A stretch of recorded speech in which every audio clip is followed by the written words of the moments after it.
ना मैं बोलना चाहूंगा, अगर वो सोचते उन्होंने मेरे 15 जेट गिराए हैं, उनको सोचने दो। वो मनोहर कहानियां हैं। पाकिस्तान को सोचना पड़े कि उसे इतिहास में, भूगोल में रहना है कि नहीं रहना।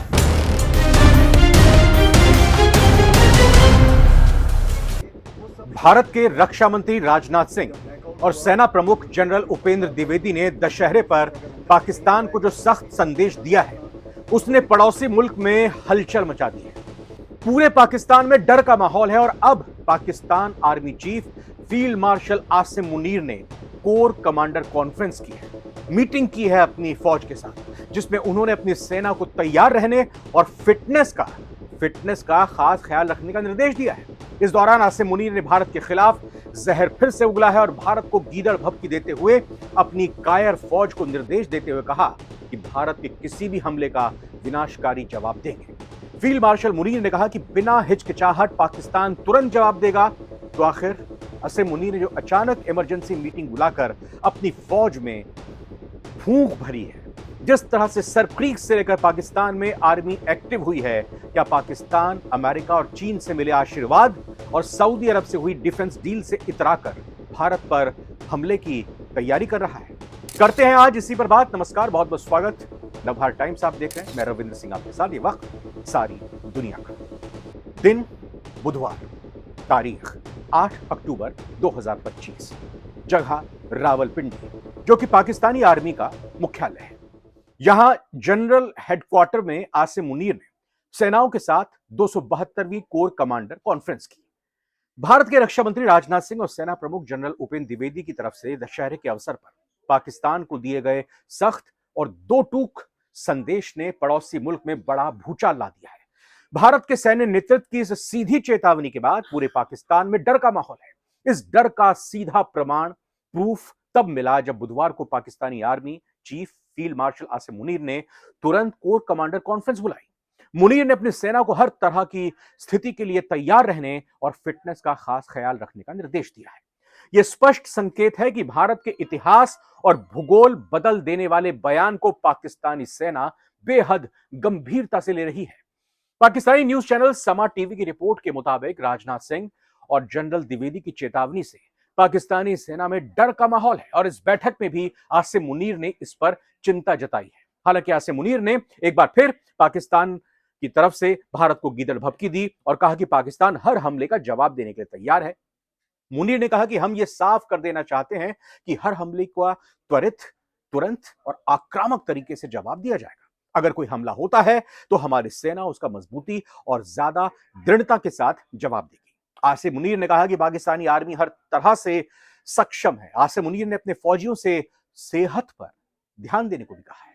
उन्होंने अपनी आर्मी को, अपनी फौज को हर समय अनुशासन बनाए रखने, फिजिकल फिटनेस पर ध्यान देने और हर वक्त तैयार रहने का निर्देश दिया है। इससे पहले भारतीय वायुसेना के air chief marshal Amarpreet Singh ने हाल ही में पाकिस्तान की पोल खोली थी। उन्होंने खुलासा किया था कि ऑपरेशन सिंदूर के दौरान पाकिस्तान के दर्जन भर फाइटर जेट तबाह हुए थे। पाकिस्तान की जब पोल खुलने लगी तो आर्मी चीफ आसिम मुनीर भड़क रहे हैं। मुनीर ने अब गीदड़ भभकी देते हुए कहा है कि किसी भी आक्रामक कार्रवाई का तेज और विनाशकारी जवाब दिया जाएगा। उन्होंने भारत की बयानबाजी को क्षेत्रीय स्थिरता के लिए खतरनाक बताया है। आईएसपीआर मतलब जो इंटेलिजेंस सर्विस पब्लिक रिलेशन, यानी जो फौज की और इसके साथ ही साथ आईएसआई की पब्लिक रिलेशन वाली टीम है, मीडिया विंग है, उसकी एक रिपोर्ट आई है। उसकी रिपोर्ट ये कहती है कि जनरल हेडक्वार्टर यानी इस्लामाबाद में आयोजित 272वें कोर कमांडर्स कॉन्फ्रेंस, माफ कीजिएगा, रावलपिंडी में कोर कमांडर्स की जो बैठक हुई, इस दौरान ये बयान सामने आया। उनका ये बयान तब आया है जब ये रिपोर्ट आई कि पाकिस्तान में लगातार आतंकवाद बढ़ रहा है। पाकिस्तानी सेना ने आतंकवाद नाम के जिस सांप को पाला था, अब वही उसे काट रहा है। लेकिन आसिम मुनीर अभी भी अपनी हरकतों से बाज नहीं आ रहे। मुनीर ने इस मीटिंग में कश्मीर से लेकर गजा तक का मुद्दा उठाया है। मुनीर ने कहा कि पाकिस्तान कश्मीर लोगों के साथ है। उन्होंने गजा की भी बात की और तुरंत युद्ध विराम और वहां के लोगों को मानवीय सहायता पहुंचाने का आग्रह किया।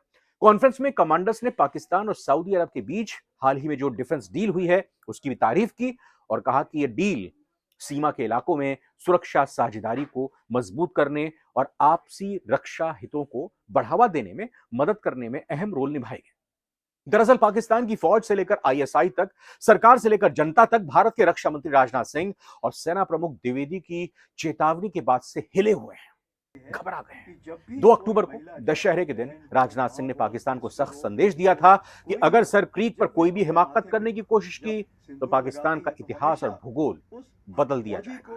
गुजरात के भुज में एक सैन्य अड्डे पर जवानों को संबोधित करते हुए राजनाथ सिंह ने पाकिस्तान को यह चेतावनी दी थी।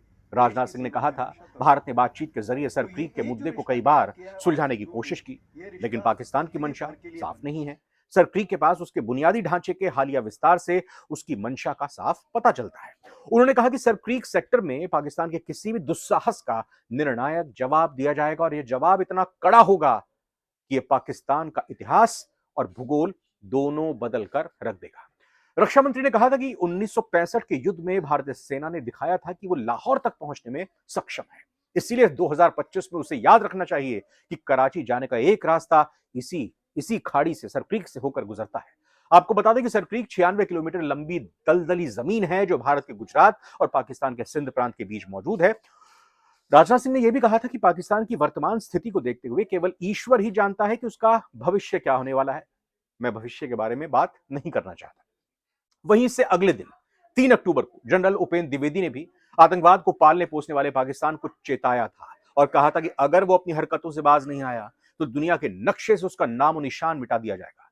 भारतीय सेना प्रमुख जनरल उपेंद्र द्विवेदी ने पाकिस्तान को चेतावनी दी थी कि अगर वो विश्व मानचित्र पर बना रहना चाहता है तो उसे राज्य प्रायोजित स्टेट स्पॉन्सर्ड आतंकवाद का समर्थन करना बंद कर देना चाहिए। वहीं भारतीय वायुसेना के अध्यक्ष air chief marshal AP Singh ने ही पिछले शुक्रवार को कहा था कि ऑपरेशन सिंदूर के दौरान भारतीय हमलों में अमेरिकी F-16 जेट समेत कम से कम 1 दर्जन पाकिस्तानी सैन्य विमान नष्ट कर दिए गए या फिर उनको बहुत बुरा नुकसान पहुंचाया। कुल मिलाकर देखा जाए तो भारत की दो टूक चेतावनी के बाद पाकिस्तान आर्मी चीफ की आपात बैठक साफ करती है कि सीमा पर चल रही तनावपूर्ण स्थिति को भारत अब किसी भी सूरत में बर्दाश्त करने के मूड में भी नहीं है। और एक संदेश जो भारत की तरफ से दिया जाना था, ये चेतावनी देकर कि पाकिस्तान तुम जान लो, पाकिस्तान तुम समझ लो, पाकिस्तान तुम मान लो कि अब अगर तुम्हारी तरफ से कोई भी हरकत हिमाकत की गई तो फिर तुम्हारा वजूद भी नहीं रहेगा। भले ये पाकिस्तान की तरफ से गीदड़ भभकियां कितनी भी दी जा रही हों, लेकिन जो भारत की तरफ से दो टूक संदेश पाकिस्तान में गया है, पाकिस्तान में एक तरह से खलबली मची हुई है। और अब आसिम मुनीर, चूंकि हमने ऑपरेशन सिंदूर जब मई के महीने में स्टार्ट किया गया था भारतीय सेना की तरफ से, 7 मई से जब इसकी शुरुआत हुई थी, तो आसिम मुनीर कहीं भी नजर नहीं आ रहे थे। आसिम मुनीर गायब थे। खबर तो यहां तक आ रही थी कि आसिम मुनीर बंकर में छिपे हुए अपनी इज्जत, अपनी जान को बचा रहे हैं। लेकिन अब आसिम मुनीर एक्टिव होते हुए दिखना चाहते हैं। वो दिखाना चाहते हैं अपनी कौम को, अपने मुल्क को कि मैं फ्रंट से मौजूद हूं और अपने देश की रक्षा करने के लिए पूरी तैयारी इस बार कर रहा हूं, भले ही पिछली बार पिट गया हूं। और इसी वजह से कहा जा सकता है कि सर क्रीक में चाहे पाकिस्तान की फौज की जमावड़ा बढ़ रहा हो, या फिर हम पाकिस्तान के पंजाब वाले इलाके की बात करें, वहां पर भी फौज का जमावड़ा लगातार बढ़ रहा है। तो आसिम मुनीर की यही कोशिश है, यही जताने की कोशिश है कि मैं इस बार पाकिस्तान की फौज इस बार पूरी तरह से एक्टिव है। लेकिन ये इस चीज को भी समझने वाली बात है कि अभी आसिम मुनीर को एक्सटेंशन भी मिलना है, उनके और आगे जो उनका कार्यकाल है उसको भी बढ़ाना है। तो कई विश्लेषक इस पूरे मुद्दे को ऐसे भी देख रहे हैं कि आसिम मुनीर अपने एक्सटेंशन के लिए, अपनी जॉब को बचाए रखने के लिए और आगे उसको चलाए रखने के लिए ये सब कर रहे हैं। और भारत को जब करना होगा तो आसिम मुनीर की सेना और आसिम मुनीर कुछ नहीं कर पाएंगे, सब धरा रह जाएगा। फिलहाल इस रिपोर्ट में इतना ही। नमस्कार।